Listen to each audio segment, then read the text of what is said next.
Well, the White House says it'll go to the Supreme Court if its appeal request to block the tariffs ruling is not granted. A second court has ruled Donald Trump overstepped his authority when he used an emergency law to impose sweeping global tariffs.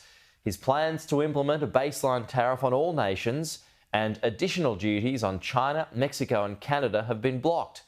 The White House is aggressively pushing to overturn the decision, saying it's reviewing other avenues to carry out its trade policies.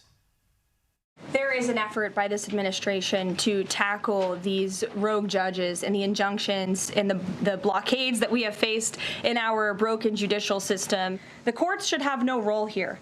There is a troubling and dangerous trend of unelected judges inserting themselves into the presidential decision-making process. The ruling has not affected tariffs imposed on specific goods such as steel, aluminium and cars. Shingi Marike has more from Washington, D.C. now.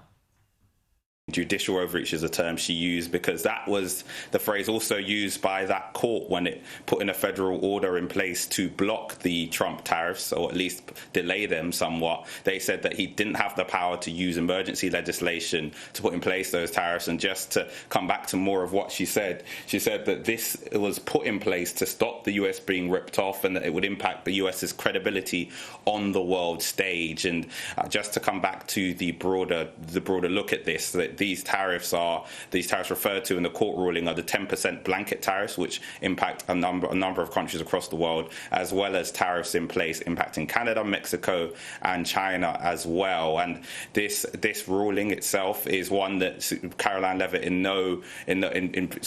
straight terms said that the Supreme Court would go up to the Supreme Court, that it's one that they would challenge. And you can see why, because it's one of the centerpieces of Trump legislation. You can see on the side of the screen there that day, Liberation Day, in which there was plenty of fanfare in which tariffs were put in place. And I think it started as a point of negotiating for this Trump government. They wanted to put tariffs in place and then work their way down. So what they are saying now is not just that this ruling is one that they disagree with, but they've broadened it out to call it an attack by the judiciary. This is another Trump theme. It's the idea that the establishment, that the lawmakers are activist judges that are in the way of making real progress for the US. And it'll be interesting to see how this saga rumbles on, but we do know that the government will appeal this, and they say they'll appeal it all the way to the Supreme Court if need be.